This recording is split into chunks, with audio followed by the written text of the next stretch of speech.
Hello and good afternoon. This is Andrew, and I've got Laura Walker on the phone, and it's September 6th, and we are here to discuss the latest new moon phase starting in September, on September 5th, and the ruling Mahavidyas at the time. And with that being said, here's Laura. Okay, great. Thanks, Andrew. Hi, everybody. I'm really happy to be recording this today because there's so much to talk about, and it's hard for me to express it all online on the report, and it would be a lot to read. However, it may be that we just might have a lot to read this month and a lot to keep up with because it's pretty important, and we are all being called upon for a special mission. I'll put it that way. So I'm just going to go right on into what we're looking at for this month and how that's going to lead on into October. But first I want to talk a little bit about moon phases and how we're working with those and incorporating them in our work. And we, of course, work with each moon phase every month. There are 8 moon phases, and they progress towards, from new moon up towards full moon, and then they wane off. And the idea with working with moon phases is we can set our course or set an intention or a wish at the new moon phase and work with it through each of the phases and continue on with it. If we want to keep a wish the same, every month for a year and work on that in a different way each month, we can do that. We can set new intentions. We can do both. But knowing of the timing, the natural timing of the natural world is helpful because you can oftentimes plan or react in certain ways at certain times in order for it to be most empowered or facilitated in the best way.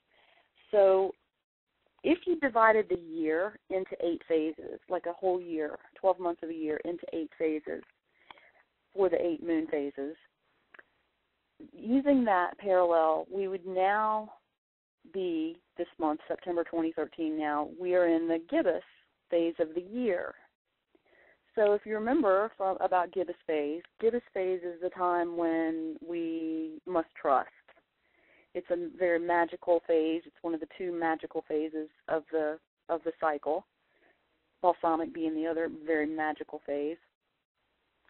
And during that time, those 2 phases, and particularly in gibbous, we trust that what we are doing is progressing and will lead forward, and we have positive feelings about it. And it's important to infuse a lot of positivity during gibbous and balsamic because it has a great impact on what we're trying to progress or to forward.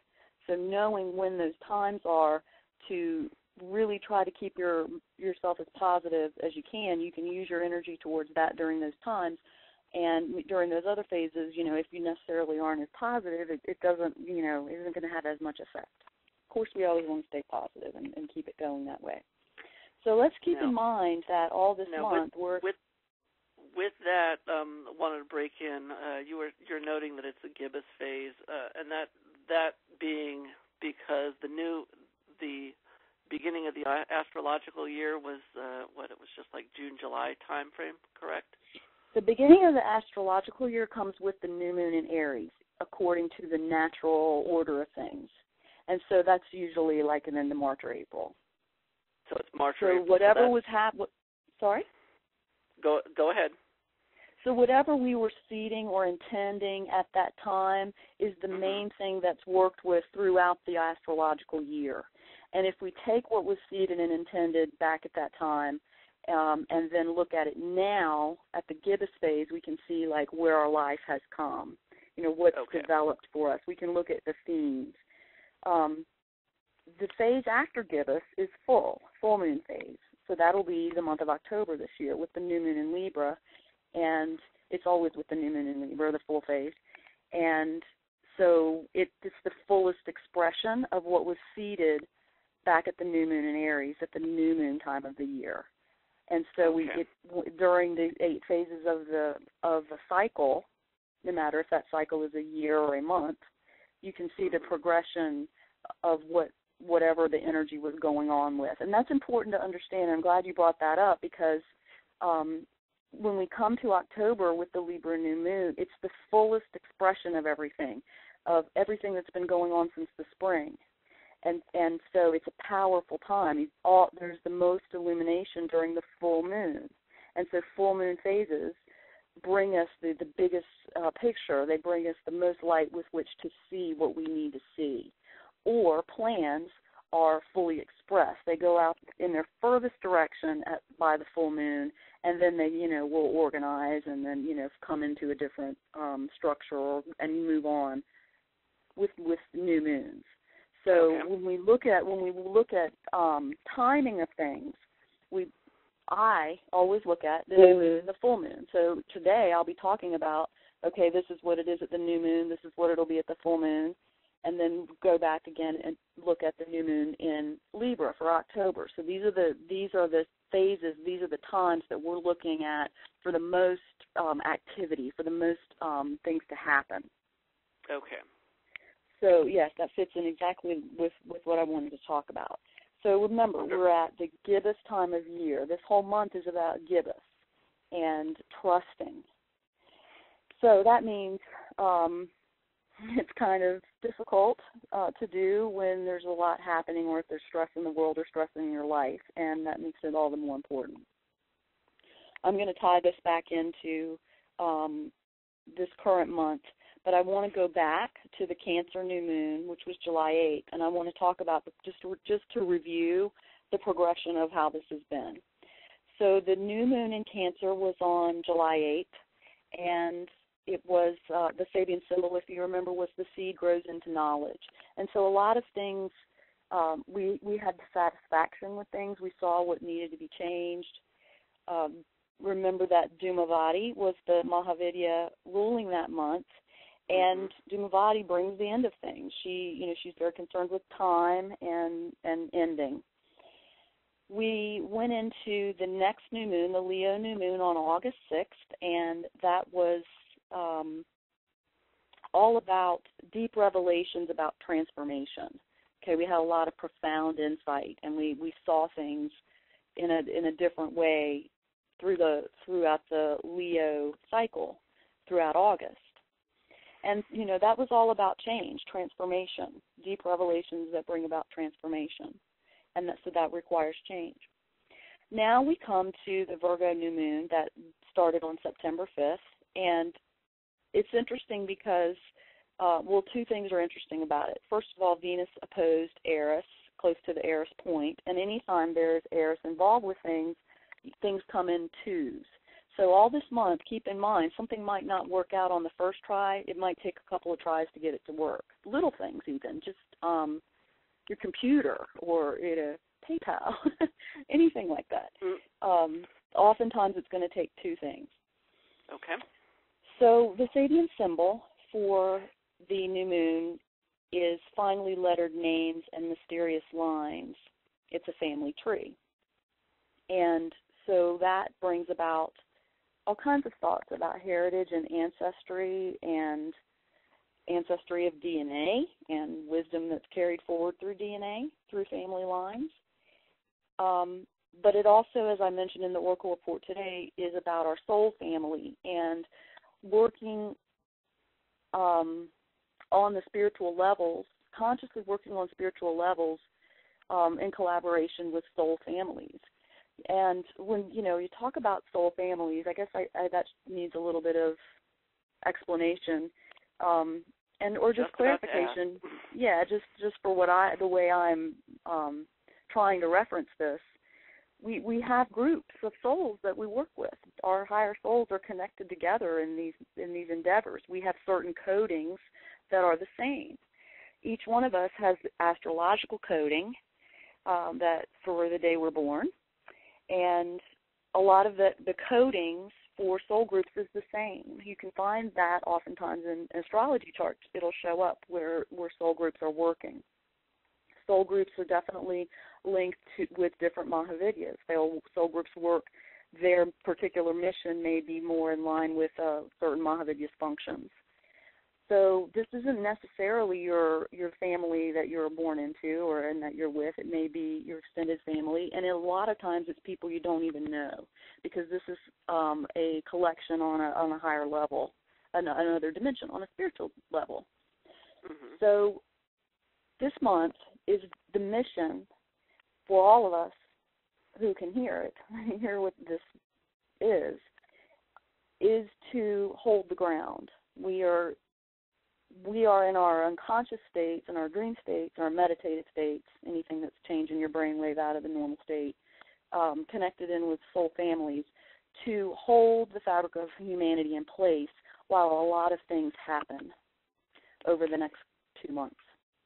And so this is basically the time. We have all come into this, time and space-time for a reason, and it's here. It's been here, and it's all been building towards this. But if you were at, you were no longer in rehearsal or drill, or it's real now. This is we're in real time and real things happening. Mm-hmm. And so what we need to do above all, and regardless of what's happening in our individual lives, we have to keep in mind our larger mission, and that's to hold things together while everything is playing out, and that means we have to keep it together. We emotionally, physically have to keep it ourselves functioning well and functioning healthily to keep this from spinning out of control. It's our mission, because we're here anchoring energy into physicality. So we're all like, tuning forks. We're all like trees. We're all receivers and transceivers, and we are holding this in place at an energetic level. I know this sounds kind of silly, and I wish I was eloquent enough to really express the beauty of what this is, of trying to hold fabric in place, because it's really, really important. And it isn't this massive mission, like some spiritual quest that you undertake. It's just your daily life. It's your interaction in a daily way, and your frequency, the mindset that you're holding. Now, you can have a lot of things going on in your life. Some people, especially the Cancers and Capricorns, and those with Black Moon in Cancer and Capricorn, this is difficult because there's a lot happening deeply for them to transform and to be rebirthed.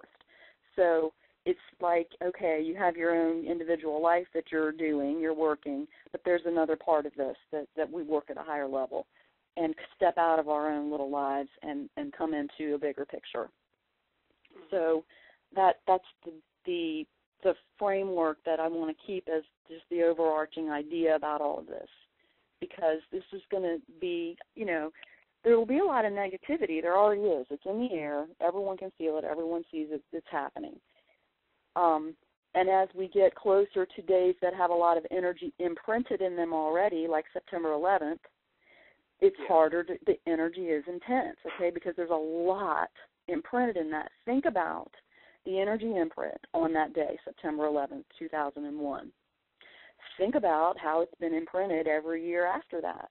Think about the related events that played off of the astrology of that day when other things happened. That's all loaded into this time of year, and there's specific things astrologically that are enhancing it, like the Black Moon Pluto opposition, making it easier to load a lot of negativity into the world and into experience and into consciousness. And so we look beyond that, and we know what's going on outside of those things. We see what, geopolitically what's happening, and we're aware of it, and it's important to know that. It's important to keep up with it. Nobody has to become obsessed with it or, become mired in fear about it, because we have Shadashi on scene, and that's who takes care of this, and we're just going to work directly with her. Okay. Looking at headlines on a daily basis, that does give me a little bit of comfort. Yeah. Let's just go ahead and talk about her. She's nice to talk about because she is pleasant. She's pleasant, and it's surprising because she's very, very powerful. The basic triangle, the triad of the Mahavidyas So what are thought of as the top 3 tier. They're not hierarchical, but they do operate in step-down fashion. And so the main 3 are Kali, primarily, and then Tara, and then Shadashi. Okay, these are the Mahavidyas that, let's just say, implement the most transformation. Okay. But whereas Kali does it like in a, swift, fierce, you don't know what hit you kind of way, Shadashi doesn't work that way. She she works in a very steady, heavy way. So there's a lot happening, but it happens at a very steady pace. She has the ability to work at a vast range. She can take on a lot, and she's able to do that because if you read today's report, you remember that Matangi is the Mahavidya that assists her, and so she's supported that way, and that makes it possible for her to work at this level. Okay, she's related, considered of the Mahavidyas the one that's most related to the goddess of beauty. She's eternally young. Most of the Hindu texts refer to her as ever 16 because that was considered the most beautiful age for that culture when those texts were written. But she doesn't have that vanity that's often associated like with Venus or Aphrodite. That we don't really ever see that because she works at a very spiritual level and she's very cosmic. She's associated with royalty. She's called the Queen of Kings. A lot of the Hindu myths about her talk about how all the great Hindu gods basically worked for her, that she was primary over them. I don't like the terms over and under and all of that. Everyone knows I'm totally against power and control, but sometimes you kind of have to use those terms just to visualize a little bit easier. So I talk about, her brushstroke, her handiwork, things of beauty. It's detailed work that is creative and is artistic.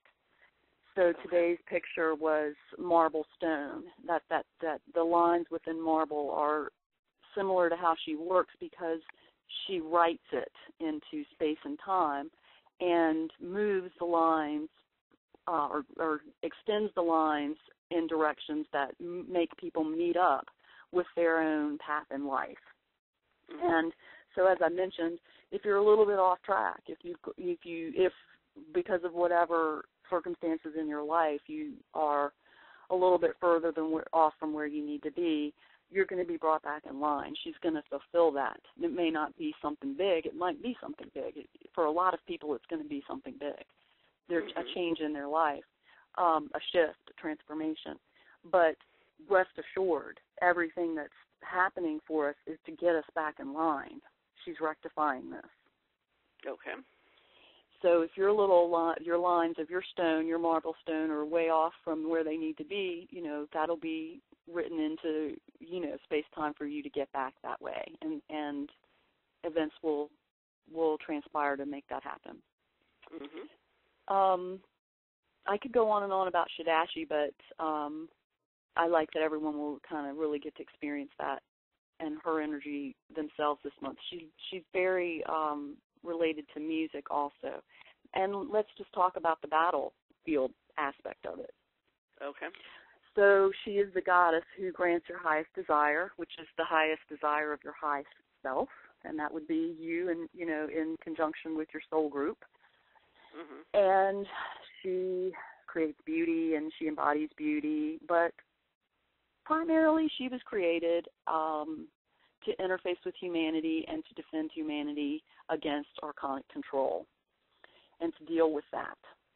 And so it's really kind of a strange duality that she has, because she's not like this typical Xena warrior princess battle princess. That would be Eris. You would see her and you wouldn't expect that she would have that, because that ability to take on or defend at that kind of warlike level, because she's really not warlike at all in the way we think of it. She just redirects the energy. Now, make no mistake about it. It's, when it's directed back, people feel it. Archons will feel it. They are feeling it. And this is the project she's been working on for about 2 months, and it's all been preemptive, and it's all been about responding to the massive wake-up that's gone on since since July even. I mean, the rapid awakening of consciousness of people to their reality of the matrix and the reality of the control of the world. And so in direct response to that, the Mahavidyas, with Shadashi leading with this, are defending humanity by preemptively changing the course of events.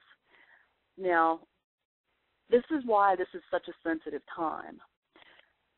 When you have the planet, Sophia, awake, fully engaged in correcting everything that's going on to fulfill her vision for humanity, as the Gnostics describe, there comes a point in time when situations have to be dealt with, like the Archons, and now we're at that time.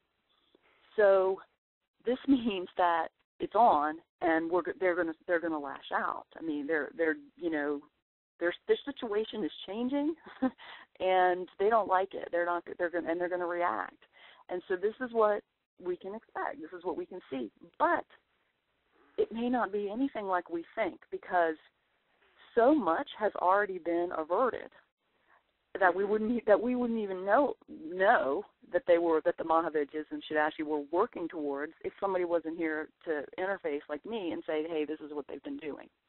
We wouldn't even know that how much we've been spared or how good things really are. So, keep that in mind. I'm not trying to say it could be a lot worse, but it could look very different than what it's looking like now.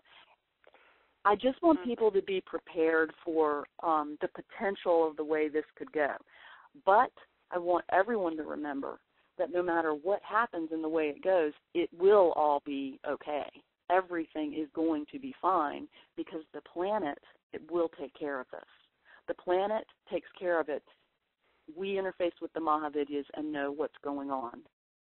No one needs to worry or be afraid or fearful, because it's all fine. No matter what happens, if there's loss of life, atrocities, whatever comes about, it must happen, because we have to go through and get to the other side of this. We're going to walk through the next 2 months, because this is I'm looking at through Thanksgiving. That's really when my window, I'm kind of just watching specific dates during that time, and my the red zone, let's call it, is really till Thanksgiving, and that's with Comet Ison, because there's something going on around that. That's another discussion, but that's the whole window of time that I think is the most potential for the most, activity, let's call it. Any questions about that, Andrew? I have a question for you, and as you've described the last 3 months, it's like some absolutely major, pieces falling into place. Could you compare that with a couple other times that people are aware of, things like 12/21/12, and then last year around summer when there was the major upgrade? Yeah. Can you compare, do the energies compare in, like, major events? Or, talk a little about that. Yeah, absolutely. The answer is yes. And first of all, the major shifts are happening at the cardinal new moons. So that's Aries, Cancer, Libra, Capricorn. That's when the shifts are happening. When we flip to a different angle with it. However, there are two things that repeat. Anything at the Aries point, 22 degrees of Aries, anything that aspects that, I should say by conjunction or opposition. So anything at 22 Aries or anything at 22 Libra, and within orb of that, like 3 degrees plus or minus. Okay, that's what we're playing off of. That's the energy. That's the point they use the Illuminati use for their endeavors, because it's the magic point. It's Eris. She's the goddess of magic. She's Isis. And it's the, Egyptian mystery rites. The Illuminati have that information, and they know what to do to implant intentions and agendas into the energy, and then they work off of it. So every time something hits that 22 Aries, that's the big one. And that, I've been talking about that publicly for over a year. This has to get out there. People have to understand astrology at a basic level, more widespread. More people need to understand this so that more people will be prepared, because that's really the purpose of the knowledge. Let's face it, though, most of the world, the most they know about real astrology is that the new moon emergency rooms get filled up at the full moon. Yes. I think that just people's knowledge of what the energy of the solar system and the universe and what it carries for us and how it really affects us. Yeah, exactly. And there's basic knowledge is pretty simple to acquire if you have a decent teacher with it. But that's the main thing. And I could go back and look at what specifically might have been both of them. I don't remember. Sandy Hook and Boston. I think they were both playing off that 22 Aries with that, because I remember talking about it. But yeah, so I'm no prophet. I just have studied them a long time and was instructed by the Mahavidyas, and understand that 22 Aries, 22 Libra is where that's the trigger. That's the point. So anybody can do this. This isn't me. Oh yeah. I just delivered the information. So yeah, and this is, I'm going to talk about this as it comes to October, because we're going to have Eris point energy again. Okay. And so that October is really the critical time. Let's see. This whole month is going to be pretty mind-blowing, and I think about that. What is that commercial? I guess it's not the best commercial, because I can't remember what they're trying to sell. I just remember the commercial. But it's with the guy, and he's with all the little kids, and they say something funny, and then he does the mind-blowing sign. Oh, it's either... I know exactly what you're talking about, and I've blocked out what it's advertising as well. But I like that. It always makes me laugh. But we're going to be doing that a lot, like that mind-blowing sign, be like poof, and that's what Christine's picture embodied yesterday. Yes. It's just mind-blowing. Just things are just going to be like, whoa, I can't even really believe that this is happening. My mind's already blown from this month, knowing what's the second day. It's blown, and it's only just begun. It's only just begun, yeah. Absolutely. So just to kind of recap a little, remember with the Mahavidyas, we had Dhumavati, ending things, Bhairavi, fortifying our hearts. The fortification of our hearts was so that we could hold the mission this month of holding the fabric of humanity in place and grounding light, so we could be strong enough to do that. Okay, so where our hearts are stronger, we are stronger. And now Shadashi, rectifying situations. Trees. Let's talk about trees this month. We're going to have to be the tree. We're going to have to pull out all of our tools, all of our skills, all the shamanic practice that we've kind of been talking about. Some people have been reading the report longer than others, so they've been working with these things longer. And so, becoming the wise owl in the tree, going inside, peering out and watching, we're going to have to do that a lot. That's how we're going to stay grounded and hold everything in place. I've talked a lot about how that Cancer new moon was since that time, July 8th, it was building for the Mahavidyas all the way to the harvest full moon, which is September 18th and 19th. So it's the full moon of the current cycle that we're in. We're at the new phase now, and we're going to build to the full phase, the full moon, September 18th and 19th. That is really when all of Shadashi's efforts will have completed. Everything that's being put in place to defend and protect us and take care of us will be set up by then. Okay. The Libra new moon, the next new moon, comes in on October 4th. And I'm not going to talk too much about that month now, except to say that it's going to deal with a lot of change because the new moon does oppose Uranus. The new moon in Libra opposes Uranus, and Uranus is the power of is the planet of change, and so it's also electric and it rules anxiety, and it feels like lightning in the body and electrical storms and just a lot of energy, and it's very electromagnetic, and it produces a lot of change, and we're really going to feel it in our bodies. The other thing is the full moon for the Libra cycle, which is October 18th. But I'm watching from October 14th through the 18th because the sun will hit the Eris point during that time, and that's on the 14th and 15th.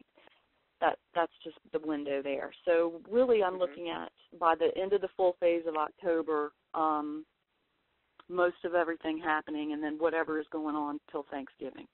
So between now and October 18th is really like when we're in this time that we really need to stay grounded and sober and focused and just really aware. And we need to take care of the people we love. That's very important. This is, we're working at this spiritual level, but in our daily lives, we're trying to take care of people. That's what we're all doing. Everybody who is listening, anyone that's reading the Oracle report, you're a healer, you're a teacher, you're here to help. Everyone knows that. Everyone who is drawn knows that. The only other thing I want to add is this little bit about Russia. And I was pretty well steeped in the writings and the work of Edgar Cayce since I was little. My grandmother was heavily involved in the early stages of the ARE, Association for Research and Enlightenment, in Virginia Beach, where all of it's like his foundation. And so one of the things that, just discussion that I grew up hearing was one of the things that he said about Russia, that Cayce said about Russia, and that was that the great hope of the world would come from Russia. And I've always remembered that. The other thing that was talked about a lot was his idea of separation by vibration. Okay. And that has to do, I guess, with the way we would see that now is awake versus not awake. It's really pretty, that's kind of like two worlds. That's the Matrix and the real world, really. And it's interesting to see Russia now and how that is playing out. Vladimir Putin is 10 dog in the Mayan calendar. The Mayan calendar, the sacred calendar, according to the count of Ian Lungold. Okay. And 10 dogs are interesting in that they walk through the darkness. They walk people through darkness. I'm not so sure of where Putin falls out, on the line. I'm sure he's a combination of light and dark, just like we all are. I have a lot of questions about him, and his motivations and his allegiance. But I know that 10 dogs can't help but help other people, and they lead through darkness. It is interesting to see his actions, Russia's actions within all of this. And I just thought that might be kind of something to mention because it's something I've been thinking about, and it's something I'm kind of watching. Just say it's an interesting point of view in looking at world politics. I've never quite understood where he's coming from, and you don't hear a lot about Russian politicians at all, and it's kind of the way the United States reports about them or lack of reporting about them. But his, let's just say his actions with everything going on in Syria, I think at the beginning the news media didn't know how to take him. And what's really frightening is when he comes out and sounds way too pragmatic, and more so than anybody else here in the United States.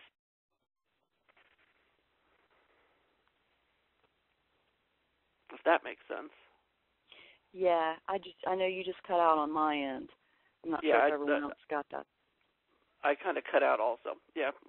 For anybody who's listening, and if we've been cutting out, we apologize. We're not sure exactly how well the lines are coming through.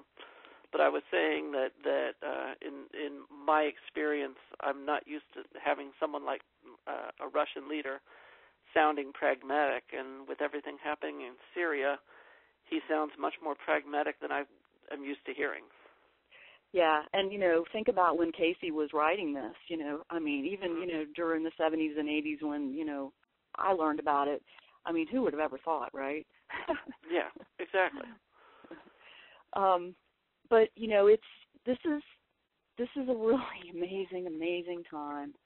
And our job is to find beauty and to hold everything together as best we can and do the best thing that we can. But it's beautiful, beautiful energy. Shadashi is just really cool and really fun, and people like hanging out with her. And she's easy to get along with. She isn't going to try and, zing you with anything like some of my bitches do. She's just overall cool and kind of easygoing. And so this is a beautiful time of year. I think it's for all of us on the East Coast. It's kind of nice talking about her today. It's an absolutely beautiful day that we're having. It's just amazing to me. Absolutely. So I'll be developing these ideas over the month. It is there's a lot to it, and so we have to take it in chunks because, this is just so much I couldn't even write this. It's the second day of the new moon, and I'm, just now trying to talk about, okay, this month is about rectification, correction, getting back on track, getting your lineage and your coding and your timelines all kind of back together. She fixes things like that. So the lesson in this is we take it slow. We're going to be at a slow and steady. Who's going to win the race? And we're just not going to get too far ahead of ourselves. We're going to try to keep it going at a steady rate, and just keep pounding it out. And I'll keep sending the daily report to try and keep us moving forward. And let's try to enjoy it in the meantime. Well, fantastic. I know that for me, I'm excited, and if I can be one of many to thank you for all that you share with us, and to try to put some perspective on all that's going on. I know that most of us are feeling it. I'm glad that there can be someone that is kind of verbalizing what we're feeling, giving us a place to talk about it. Thank you. Thank you. Okay, everyone, have a great month, and if we need to, we'll come back and record. How about that? Okay, and thank you everybody for listening, and we will be talking to you soon. So thank you very much.